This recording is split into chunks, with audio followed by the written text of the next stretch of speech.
पर सीएम सुक्खू की प्रशासनिक सचिवों के साथ अहम बैठक हुई। आपदा से राहत एवं पुनर्वास को लेकर चर्चा की गई। बैठक में सीएम ने जरूरी दिशा निर्देश दिए। मुख्य सचिव सहित अन्य प्रशासनिक सचिव भी मौजूद रहे। राज्य सचिवालय में ये बैठक हुई है। ये बड़ी खबर आपको बता रहे हैं, राज्य सचिवालय में ये बैठक हुई, काफी खास ये बैठक रही।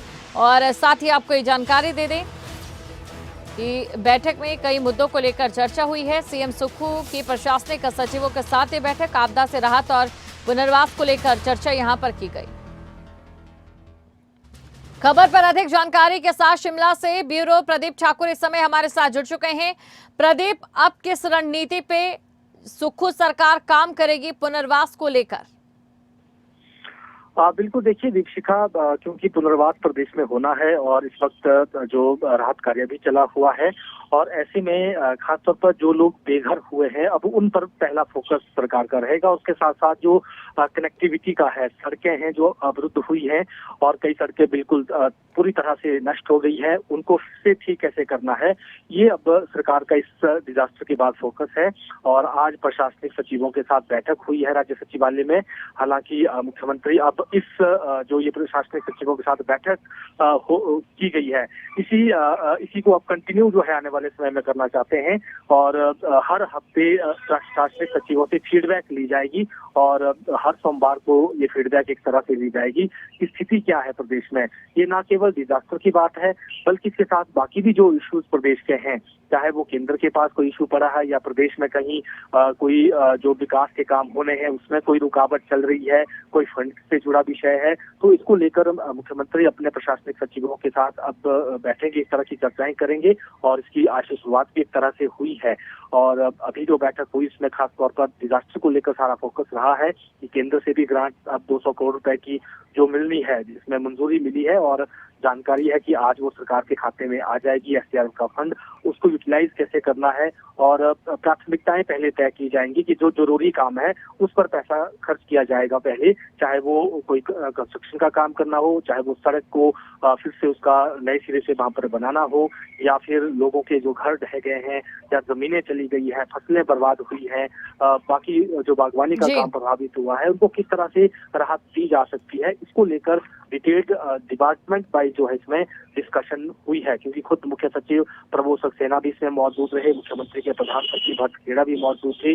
उन्होंने भी एक एक चीज को ब्रीफ किया है मुख्यमंत्री के समक्ष और जितने भी सचिव थे, चाहे वो प्रधान सचिव हैं, चाहे जो सचिव स्तर के अधिकारी हैं, उन सब से उनके पास जो डिपार्टमेंट है उसकी फीडबैक ली गई है और इसके बाद जो आने वाले समय में है उसी हिसाब से जो प्राथमिकता तय करके काम किया जाएगा, इस तरह की जानकारी है। जी बिल्कुल प्रदीप, और देखिए कितना जरूरी हो जाता है क्योंकि हर साल हमने देखा है इसी तरीके से पुनर्वास की योजना बनती है, इसी तरीके से आगे की जो रणनीति है बनाई जाती है, लेकिन फिर बरसात आती है और सब कुछ एक सा कर देती है। ऐसे में ये भी जरूरी हो जाता है कि अब भी प्राथमिकता भले ही लोगों को सबसे पहले पुनर्वास करने की हो, उन्हें राहत देने की हो, लेकिन इसके साथ साथ भविष्य में कैसे तमाम रिसर्च को करके या तमाम जो जगहों की जानकारी लेकर वहां पर उन्हें बसाया जाए कि आने वाले समय में हर साल इस तरीके की दिक्कतें ना हो।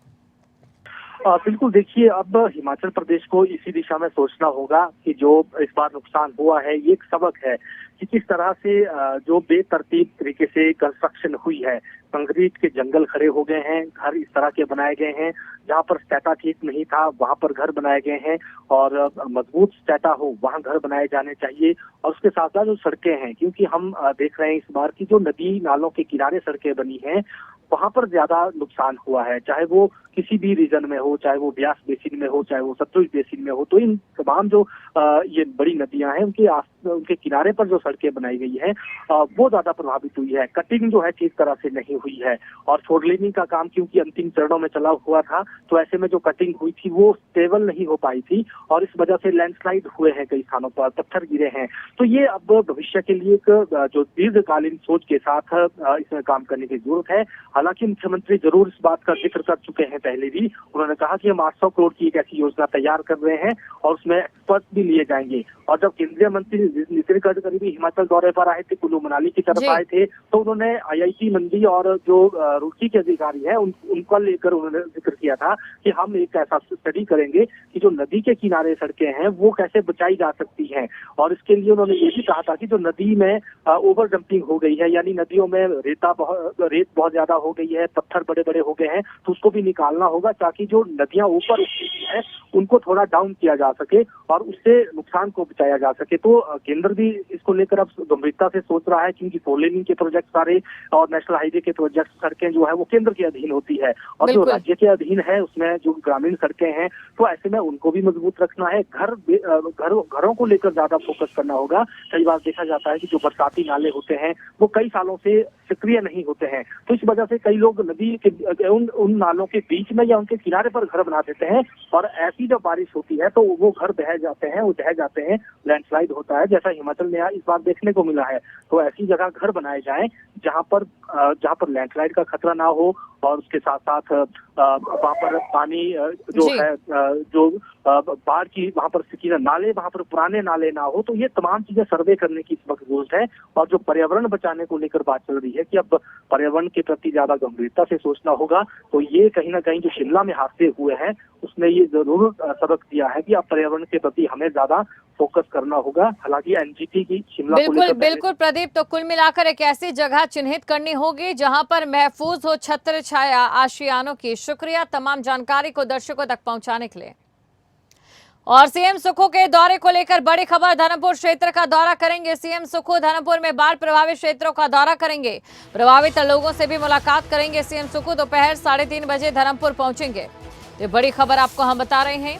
धर्मपुर में बाढ़ प्रभावित क्षेत्रों का दौरा उनकी ओर से किया जाएगा, प्रभावित लोगों से भी मुलाकात करेंगे सीएम सुक्खू।